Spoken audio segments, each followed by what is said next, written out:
Hello everyone, warm welcome to Prime Business with me, Pious Kojo Backah, and those were your latest commodities update. On to our very first story we have for you by way of business. About 76.2% of non-Ghanaians are working in three occupations, namely agriculture, services, and some craft-related areas. Well, this was contained in the latest release by the Ghana Statistical Service on migration. There is more for you in this report. Professor Neifi at the event said this can affect Ghana's economy. He also furthered that government should implement policies to control the phenomenon, describing it as tricky. How tricky is it is that we are, as a nation, we are bound by certain protocols. For example, the ECOWAS protocol, which allows you to let non-Ghanaians who are West Africans to come in, stay for a certain period and even, take up jobs, So if you are going to act against, non-Ghanaians who are from the ECOWAS region, then you have to be very careful. That is what makes it tricky. You know for sure that they are doing things which your own people do not like, but you cannot just take their complaints and use an iron hand or a hammer, to solve the situation. You have to be diplomatic. That is why I said, you see, over the years, Ghana as a nation, we have sent delegations to Nigeria to try to talk with the authorities in Nigeria, and they have also come in here to talk to us on the issue of how we handle their people who are here doing trading. So that is what makes it tricky. He stressed on the need for more jobs to be created. The name is business promotion. It tries to promote business among Ghanaians. So it gives Ghanaians some freedom to enter into certain areas.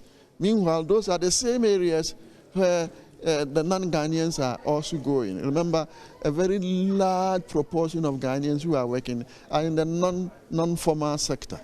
And all these people who come in here also go into the non-formal sector. So maybe we can come up with a policy which would enforce non-Ghanaians who come in here to go into certain designated sectors so that they leave the non-formal sector to the Ghanaian populace. The report presents statistics on place of birth, duration of stay in current residence, main reason for moving, usual place of residence within the last 5 years. Onto the stock markets now, and the Ghana Stock Exchange says it is collaborating with the State Interest and Governance Authority, that's SIGA, to list about 10 state-owned enterprises on the local bears. Abnas Amwa is the managing director of the Ghana Stock Exchange. Into companies that we've identified, including state-owned ones, who are more than qualified to list on the Ghana Stock Exchange, and they need capital. They need long-term patient capital. So we are working with SIGA to have 10 SOEs list on the market, raise capital, and do the expansions and the productions of goods and services. Are we likely to see them this year? We want them this year. We needed them last year. We needed them. We've asked the decision makers, which is government, really to make the decision. We've done our work. Government has to approve the list, and we are ready to start the work because investors are looking for diversification. They are looking for new IPOs. The last IPO was MTN back in 2018. So the market is looking for additional opportunities, and that's why we are calling on government as well as private sector companies that are ready to consider opening up and giving all of us here an opportunity to buy shares in their businesses. Let's touch on some revenue-related stories, and the Ghana Revenue Authority has justified the ground exercise targeted at some businesses to aid tax compliance. Well, the authority has come under some serious criticisms over its approach to use in collecting taxes from businesses. However, the authority has maintained that it was just trying to enforce compliance among some businesses. Commissioner General of the Ghana Revenue Authority, Reverend Dr. Amishadai Owusu Amwa, has been speaking on the yet-to-be-aired interview on PM Express Business Edition with my colleague George Yafe. We all saw the increase in the invigilation, that is for the VAT, where the number of people were wondering whether that was the best approach. But I've said in some occasion, or I mean, every time I've had opportunity, that we are combining moving into technology, as well as whilst we are working on the technology, we are also trying to look at the manual way of monitoring. And I think that it helped significantly because in the last 3 months of 2022, we saw the VAT, that's the value-added tax, compared to 2021, the same period, increasing by over 60%. And so we saw that the last quarter. So do you want to link that directly to the on-ground supervision and tighten the screws as being one of the reasons for that significant jump? Not only the on-ground, but the combination. For example, just the announcement of we even doing the electronic VAT, where we're connecting our system to the system of the taxpayers. That alone saw some sort of increase in the sales turnover that are reflected in what people filed compared to the previous year. So in addition to that, then as I had mentioned previously, if you look at the invigilation that we did from October, November, December, and if you compare it to people were filing previously, you will see significantly that there were increases more over 1,000% in some cases, 100% in some cases, 200% in some cases, between the sales turnover that they were reflecting in their filings compared to what was coming through from the invigilation. So the invigilation worked. There was also the test purchases. Test purchases was where we're sending people to some of these shops and restaurants and then where they will buy, and then when they will buy, if they receive a fake invoice, we go back to them. If they don't receive an invoice, even though if they don't receive a VAT invoice, even though the taxpayer or the agent or the retail shop is registered for tax VAT, then we also go back there. This also resulted in a number of arrests, if you remember, last year, and people becoming conscious that the next customer that might enter your shop might not be an ordinary customer, but might be a mystery shopper. Also brought in the consciousness that we saw the increase in the volume of people who were being compliant as far as the VAT is concerned. So you see that VAT contribution, which was around 18% by the end of the year, when I say contribution to the total tax collected, had moved on to about 20%. That's at the end of 2022. Our target is to move it further to about 30%, which is what we see in the Africa average. Just so you know, this interview, I should say, will be aired live on Joy News Channel at 9 p.m. on PM Express Business Edition with my colleague George Yafe. To some other stories we have for you, the Ministry of Works and Housing has renewed its commitment to public-private partnership as a means to close the existing housing deficit gap. According to Deputy Minister of Works and Housing, Abdullahi Abanga, the real sector holds the key to sustainable development in the country. He spoke at the Rehoboth Properties Open House for Customers Ceremony in Accra. There is more in this report. According to the Deputy Minister, government is not oblivious of the importance of investing in the real estate sector as it contributes to socio-economic development. He believes a public-private partnership will not only reduce the housing deficit, but also provide significant employment opportunities for both skilled and unskilled labor. In order to close the existing housing deficit of 1.8 million housing units and deliver efficient public infrastructure services to the good people of Ghana, it is the policy of government to adopt a PPP, that is public-private collaboration, as a means of leveraging the private sector resources, experience, and expertise to achieve our desired objectives. And that's why it is important for government to collaborate with companies like Roboho. And we see our relationship as very critical. For his part, Financial Controller of Rehoboth Properties, William Sasu, pledged his outfit's readiness to partner government to reduce the housing deficit. These are the lowest priced properties the company has ever created. We therefore urge you to climb onto the property ladder with us. Rehoboth Heavens today.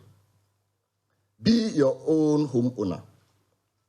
Be your own landlord.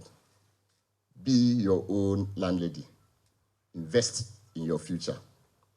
We want to assure the ministry, and indeed the deputy minister, that Rehoboth is going to partner government to reduce the housing deficit stock that we have in this country. We've partnered Rehoboth social housing to bring home ownership to Ghanaians. Ecobank Ghana is a partner to Rehoboth Properties, providing mortgages to prospective homeowners.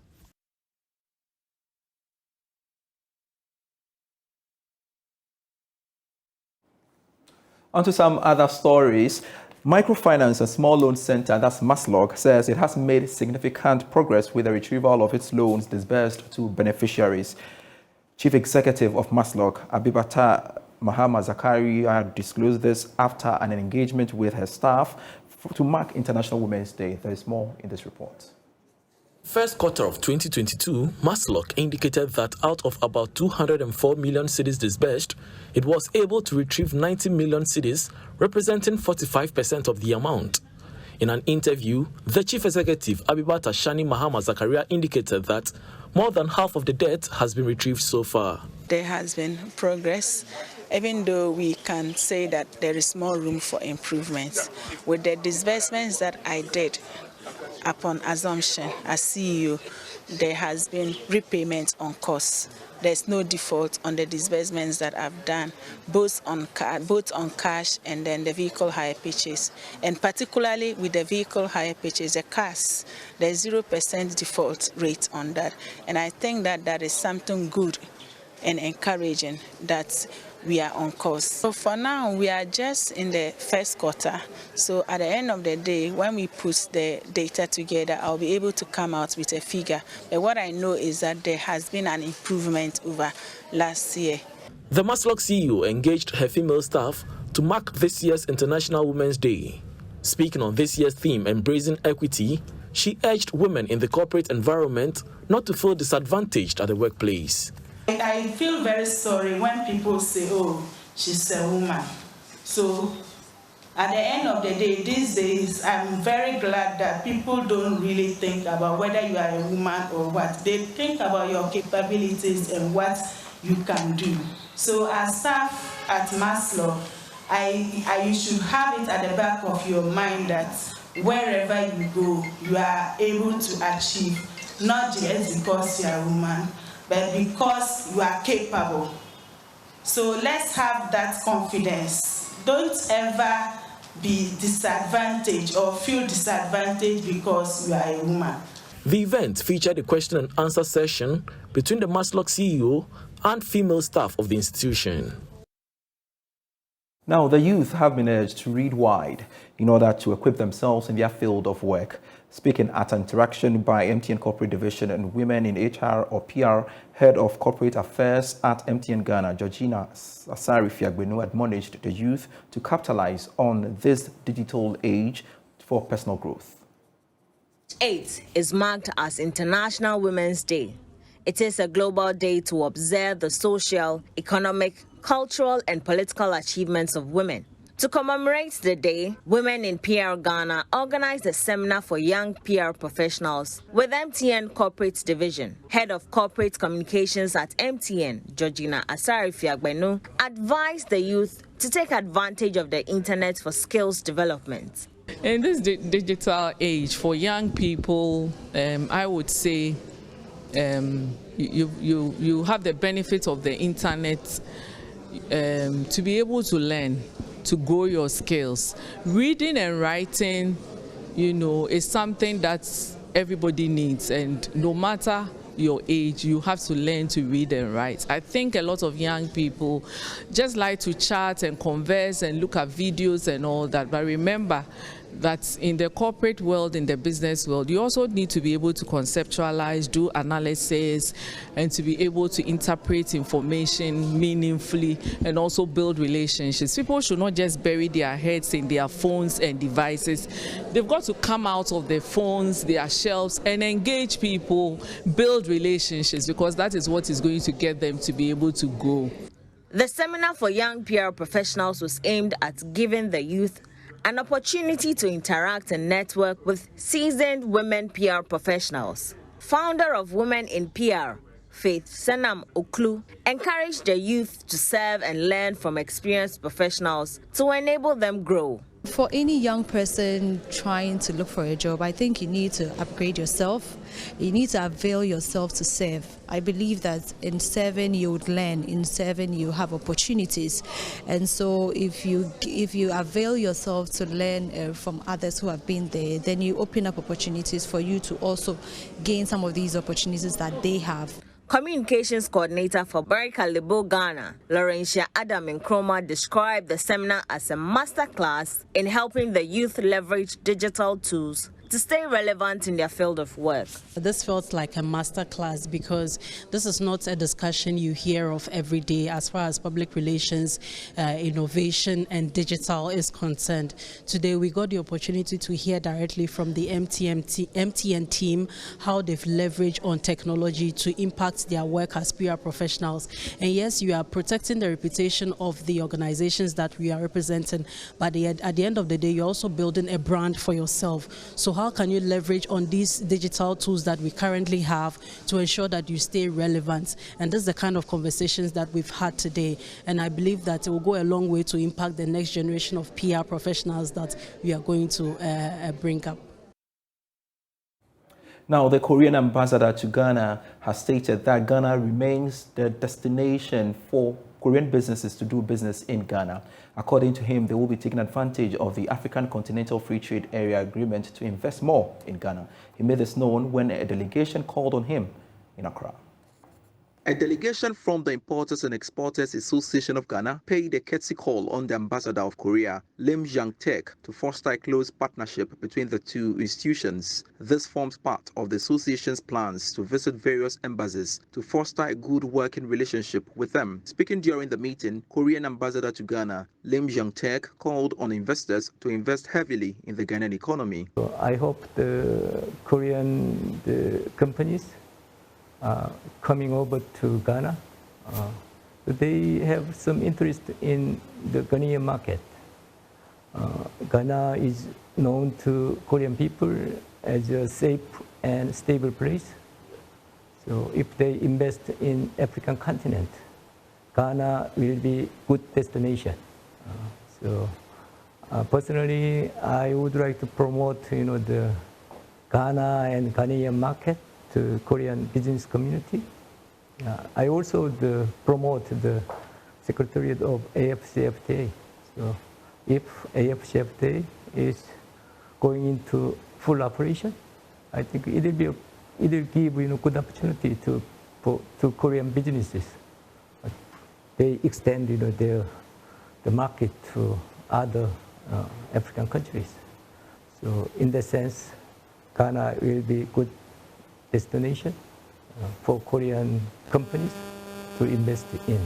Executive Secretary of the Importers and Exporters Association of Ghana, Samson Asaki Awingobit, who led the delegation, added that the current economic condition of the country is preventing producers from increasing their production, leading to more importation. Ghanaian manufacturers or producers cannot produce up to optimum. That's the word I use every day. I said that with the current conditions now, doesn't make Ghanaian producers or manufacturers competitive. All right, and as we speak now, reducing the bill, we can say yes, but what are the mechanisms put in place by the government?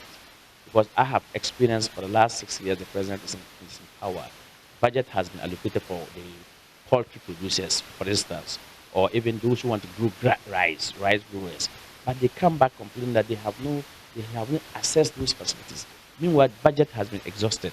So we cannot term it to be short-term policy. That would not work. That will put Ghana into depression.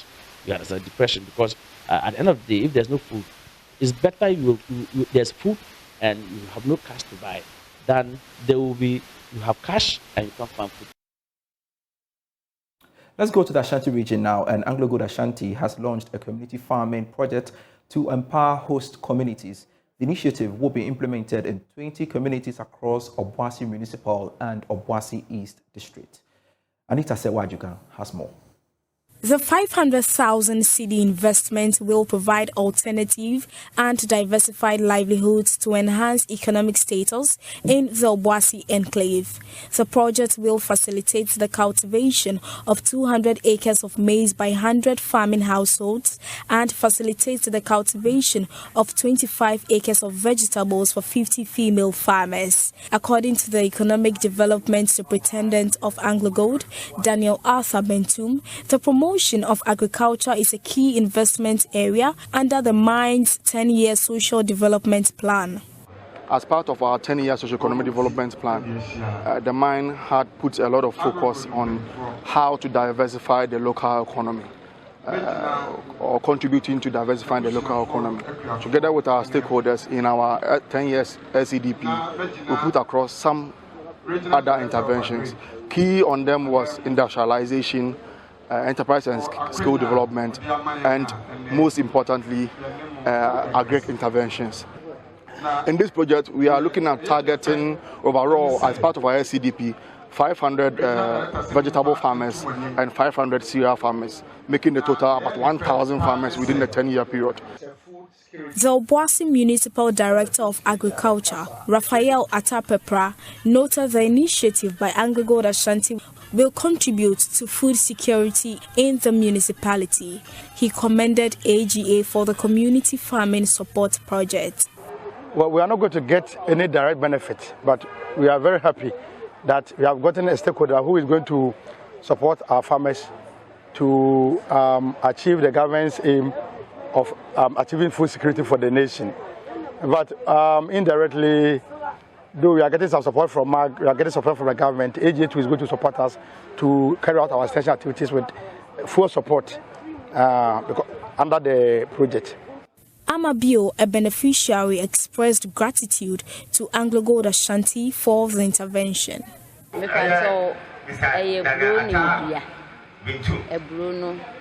AngloGold Ashanti gave me 2 acres of land to cultivate maize, and this has really helped me as a farmer.